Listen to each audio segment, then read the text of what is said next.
Ahora vamos a ver cómo se calculan los extremos absolutos de una función a trozos. Nos dan la siguiente función f, que está aquí, tiene dos trozos, y nos dicen que está definida en el intervalo cerrado que va desde 1 partido e hasta 4, que es continua en ese intervalo y que es derivable en ese intervalo pero abierto. Halla los extremos absolutos. Lo primero, como nos dicen que es continua en este intervalo cerrado, teniendo en cuenta el teorema de Weierstrass, si es continuo en este intervalo cerrado, podemos asegurar que tendrá extremos absolutos dentro de este intervalo. Bueno, dentro incluyendo los extremos. Así que en este intervalo habrá extremos absolutos. ¿Cuáles son los posibles extremos absolutos? ¿O dónde pueden estar esos extremos absolutos?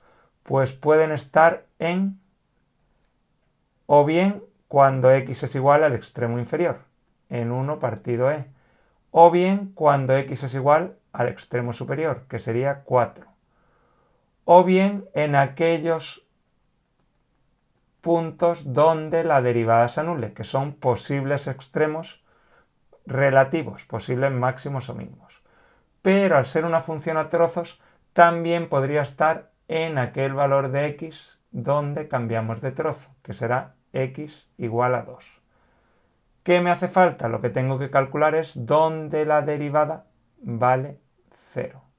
Pues lo primero voy a hacer la función derivada. Derivada del primer trozo, la derivada de x es 1, menos la derivada del logaritmo neperiano de x es 1 partido x. Y esto sí, x está entre ¿quién? Entre 1 partido e y 2. El 2 sé que es derivable en 2 porque me lo dicen aquí, que es derivable en todo este intervalo. Segundo trozo, la derivada de x partido 2 es 1/2. La derivada de 1, como es una constante, 0. Y la derivada del logaritmo neperiano de 2, como es otro número, 0. Pues esto sí, x está entre 2 y 4. Bueno, pues ¿qué tengo que hacer ahora? Igualar la derivada a 0. El trozo de abajo, como me dice que es 1/2, no tiene sentido igualarlo a 0. El único que voy a igualar a 0 va a ser este de aquí arriba. 1 menos 1 partido x igual a 0. Dejo el 1 a la izquierda y esto que está negativo pasa a la derecha positivo. La x que está dividiendo pasa multiplicando. Y x igual a 1, ¿qué es? Es la abscisa de un punto singular, de un posible máximo o mínimo. Pues aquí también es posible que se alcance un extremo absoluto. ¿Qué hago ahora? Pues tan sencillo como hacer que la imagen de todos los posibles extremos absolutos. El primero, 1 partido e, pues haría la imagen de 1 partido e. El siguiente, el 1, pues hago la imagen de 1. El siguiente, el 2, hago la imagen de 2, f de 2. Y por último, hago f de 4. ¿Qué pasa? Que de las 4 opciones, donde obtenga el valor más grande, ahí habrá un máximo absoluto. Donde obtenga el valor más pequeño, ahí habrá un mínimo absoluto. Pues f de 1 partido e. Como estoy en este trozo de aquí arriba, sustituyo. La x la cambio por 1 partido e menos logaritmo neperiano de 1 partido e. Esto que es igual a 1 partido e, y 1 partido e es lo mismo que e elevado a menos 1. El logaritmo neperiano de esto es menos 1, con el menos de delante más 1. Y si hacemos ese cálculo, nos queda, ahí tenemos 1,37. F de 1, como el 1 está en este intervalo, sustituyo aquí arriba. Cambio la x por 1 menos logaritmo neperiano de 1. Como el logaritmo neperiano de 1 es 0, me queda 1. F de 2, ¿qué pasa? Cuidado, aquí me han puesto igual, igual. No sé si yo he copiado mal el enunciado o lo han puesto así. Al ser continua no importa, porque me va a dar lo mismo sustituir 2 aquí arriba que 2 aquí abajo.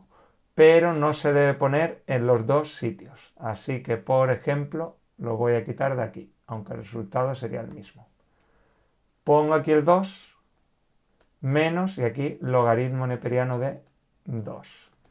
Y eso nos da 1,31. Por último, f de 4, que lo hago en el intervalo aquí abajo, sería 4 partido 2, 2, más 1, menos logaritmo neperiano de 2. Y si hago este cálculo, obtenemos un valor de 2,31. Este es el más grande de los 4. Pues puedo asegurar que en el punto que tiene de coordenada x 4 y de coordenada y 2,31, porque es la imagen de 4, habrá que, al ser el valor más grande, un máximo, a ver aquí, un máximo absoluto. ¿Y cuál es el valor más pequeño que he obtenido? El valor más pequeño ha sido 1. Pues aquí habrá un mínimo absoluto. En él, aquí he puesto él porque iba a poner el punto, pero al final no lo he escrito. En el punto que tiene de coordenadas 1, 1, habrá un